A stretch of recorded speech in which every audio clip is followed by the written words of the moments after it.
Good morning, everyone. Brian Smith bringing you another edition of the Daily Night.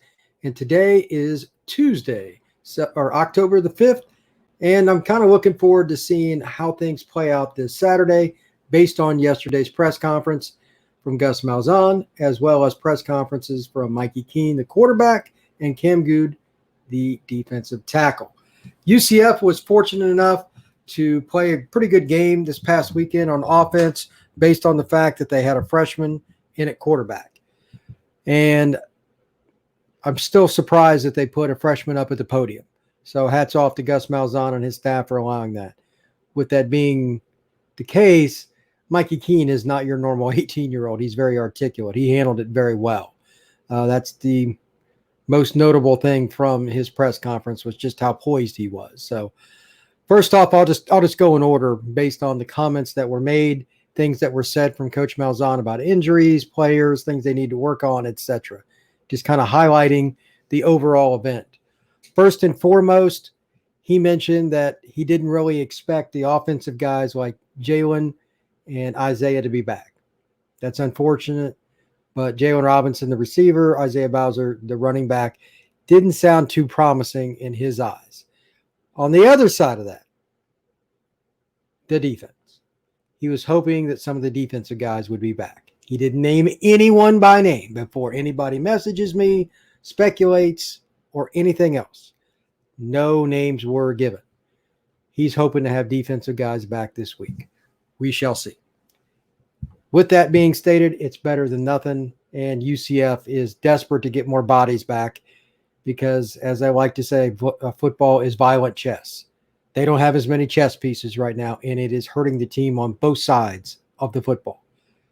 UCF needs the opportunity to rotate guys, especially against an East Carolina team that is going to score. I don't care what team they play against. Right now, their quarterback is playing well, and they have one of, if not the most explosive player in college football at running back in Keaton Mitchell. Yes, he is that explosive. He is flat out a 4-3 guy, and he can fly. His dad was a football player that was a 4-3 guy, and his mom was a track star at the Olympics. He is from rare stock, and he was just born fast. And he happens to be pretty strong, too. He'll go through some arm tackle. So I'm going to say this about 1,000 times probably, but if you do not wrap him up, he will highlight reel you, period. There was a swing pass that he took in a game recently where the defense did everything right and didn't come close to tackling him.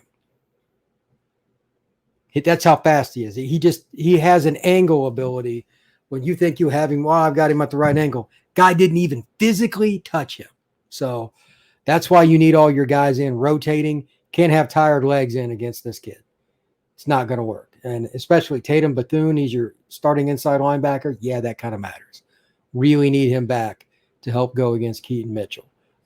Mitchell went for 222 yards and 2 touchdowns this last weekend against Tulane. It's not a great defense by any means, but they almost beat Oklahoma. And then a couple weeks later, East Carolina just smoked them. So East Carolina is playing some pretty good football. Gus also commented about the game against Navy. The most notable thing here, it's pretty straightforward. He said, you got to block for your punter. He's pretty angry about that play. It was obvious. He takes special teams very seriously, and it's something that you can win and lose games on. The most famous play, arguably, of all time in the Auburn-Alabama game involved Gus's Auburn team, what they call the kick six. The guy kicks the ball, it goes short. Auburn player gets it about 9 yards deep in the end zone, and Alabama was flat-footed. They weren't prepared, returned it all the way for a touchdown, and Auburn won the football game. So Gus has been on both ends of those where it's just like, are you kidding me? But, I mean, that was the last play of the game in the Auburn-Alabama series. That's a whole nother level. But special teams were atrocious, and he made it very clear that when mistakes are made, it's on the coaches. That's Gus Malzahn's opinion, unsolicited. He said it's on the coaches. I just get a feeling based on the way he was, his mannerisms, and the way his facial expression was, he goes, we're working really hard to fix that one. I have a feeling there were some not so friendly conversations. With that, a couple of other notes in regards to what Gus Malzahn said, but this time in a more positive manner. Mikey Keene. This is a young man that obviously went through a pretty tough situation at the end, and they got him the ball and let him kind of throw it and do different things. He was happy about his ball security, how he read the situation and didn't take sacks, threw the ball away, got him in good plays, all the things you expect for a guy that's 2 or 3 years into his college career. That's conservative. Sophomore year at least, if not junior. When you see a kid pick it up that fast, and you could see again, like Gus wears his emotions on his sleeve and his facial expressions. He was genuinely happy and surprised. He said he was watching him rather closely in pregame warmups. He was honest. Hey, I'm not sure if this is going to work. Good for Gus for being honest. I appreciate that. What else he did that made me quite happy was just come out and just kind of offer the information. I mean, there were going to be questions about Mikey, but he just really went on and on and on about it. A lot of guys won't talk much about quarterback play. They don't want to give any hints at all. They're just flat out paranoid. Coach Malzahn wasn't. He talked about a freshman quarterback. That is unheard of in college football because nobody wants to give anything away or give him too much compliment for, the kid get a big head, etc. He was just point blank. So that was kind of cool. Good for Gus Malzahn. As for the rest of the offense, he mentioned Johnny quite a bit. He said he had some explosive plays, which he did, but he didn't pop the big one. I'm really hoping that he can get one of those here pretty quick. He's come close 2 or 3 times against Louisville. He had a play against Boise. He came pretty close to coming out the backside. It's going to happen sooner or later, and that changes your offense. So that would be good for UCF. He also mentioned some of the other running backs and how, like, Trillian Coles has played well. He's Mr. Consistency, and I think that's a great way to define him. He's talked about that. And he also just kind of talked about the running back depth chart in general, how they got guys. He didn't seem too worried about it. I mean, having Isaiah, as he likes to say, he's an NFL running back. That's at least the second, if not the third time I've heard him mention that unsolicited. Again, hey, when you lose him, that matters, is basically what he was saying. That's the short answer. Gus Malzahn would be right. Bowser is a 3-down running back, meaning he can run on first down. He can go catch a swing pass on second down. And if you need third and long, he can stay in to pass protect. He is a 3-down running back, and he's rare because most guys, at the very least, aren't very good blockers, and they're certainly not willing. They make quote-unquote business decisions. Isaiah will stick his nose in there against guys that are pretty good size, but Isaiah is pretty big too. He's listed at 225. Bowser is a unique player, and they do need him back, but I think they'll be okay in the short term. Moving on to Mikey Keene and his press conference, the thing that I noticed about him the most, besides just being calm, he articulated his thoughts as they came in and did so very quick, just boom, boom, boom. When asked about getting the ball to playmakers, I asked him, I'm like, what do we got to do to get O'Keefe going? Because O'Keefe had 3 catches for 13 yards. That cannot happen. Not when Jalen's not playing as well. Between those two, it's a lock that there's going to be 100 yards receiving a game. Jalen didn't play, so that's his big 0, and then O'Keefe had 13. That is not acceptable. Now, Brandon Johnson played well, and that's fine. And Amari played very well, too. They have guys. But it's still not the same when you're looking at it and you say, hey, we need some more balance. Alec Holler had 5 catches. That was fantastic, by the way. He hit his check down, and that's part of what Gus was talking about. But they've got to get O'Keefe the football when he's running, and it's got to be in stride. Like it can't be behind him, over him, or anything. They need a couple more. Amari, same thing. These guys can flat out run. And he went out of his way to say that we've got to get our receivers the ball. All of them are playmakers, running backs too, blah, blah, blah. He was political about it, but he said, we got to do a better job. He said after the game, like he talked to O'Keefe about it or whatever, they have to get him the ball, like specifically.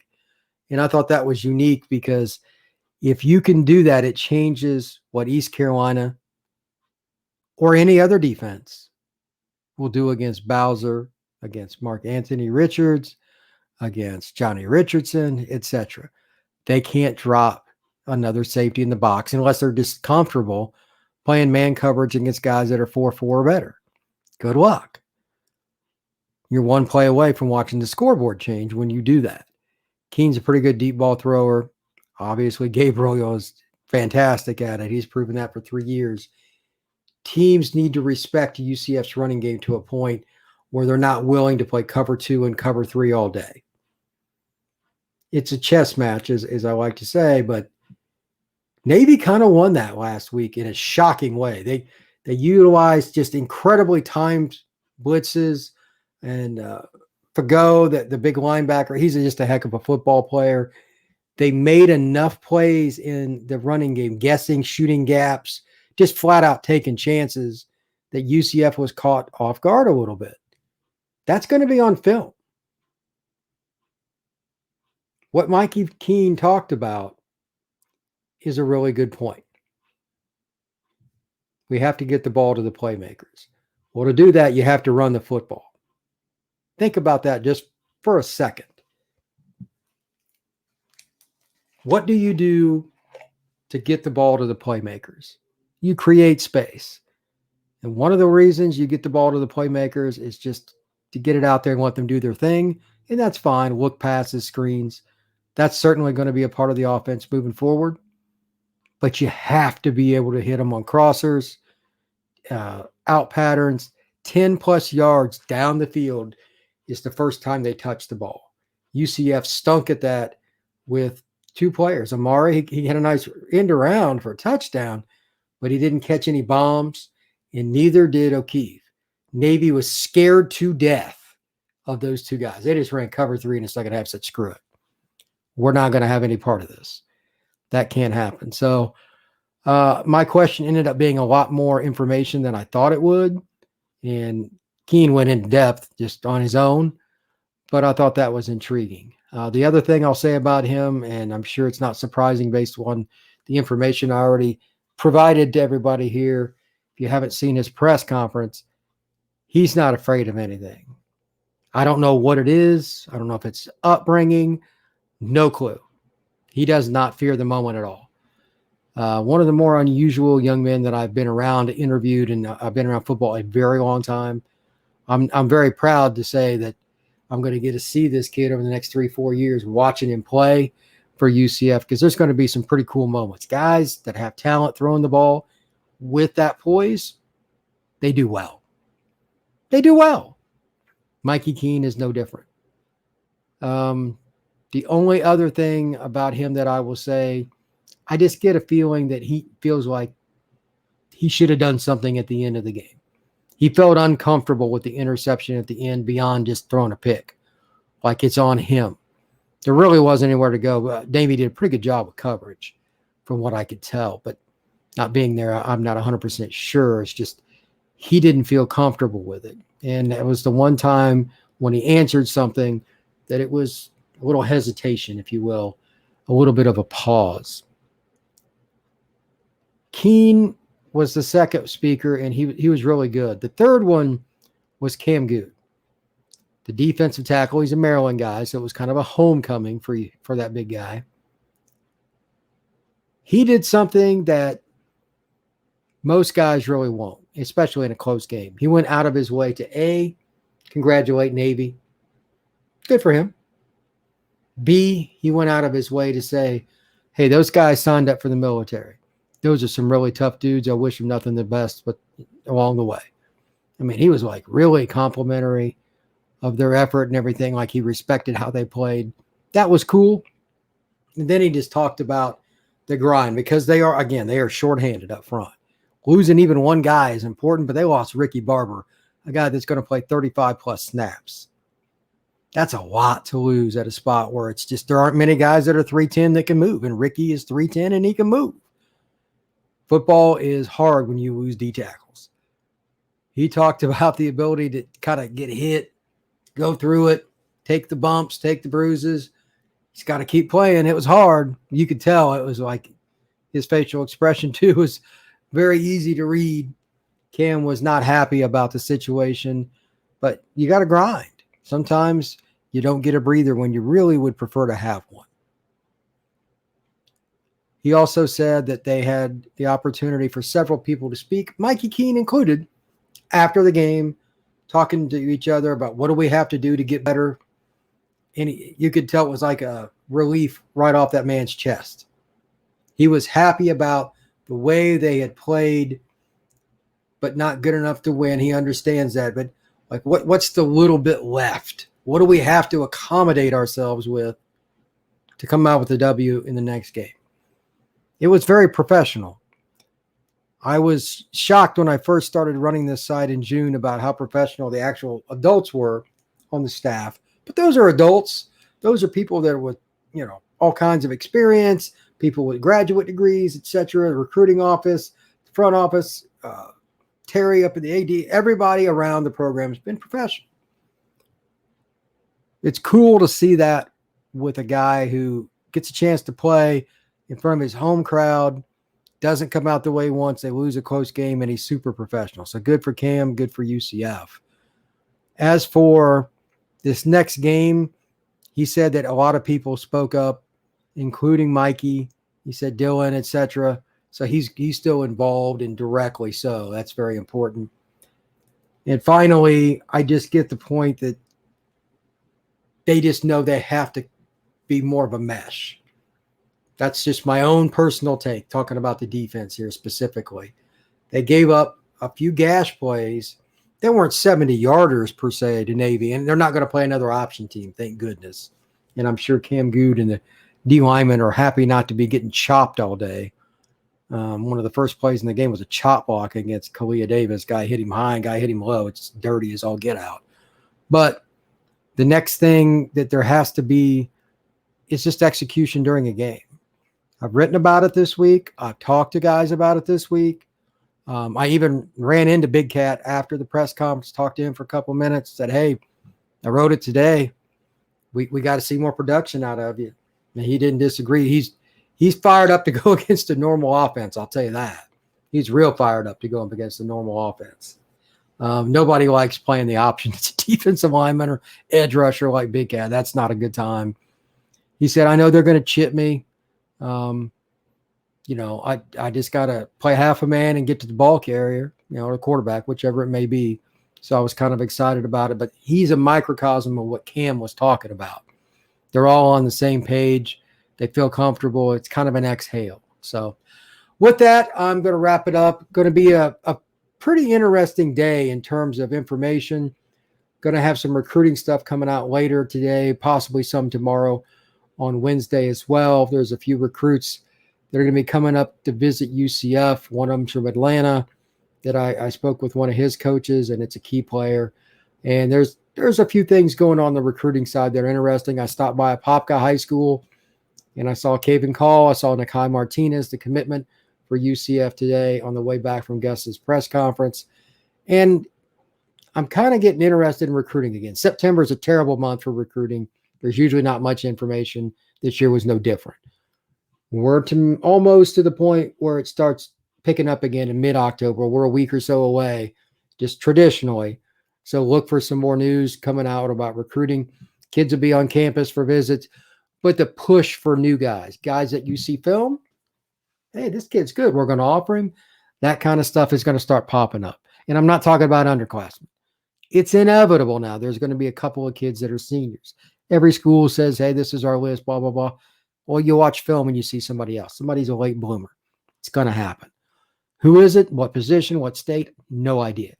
There's going to be some new guys from, say, mid-October to the end of the season. There will be a couple more.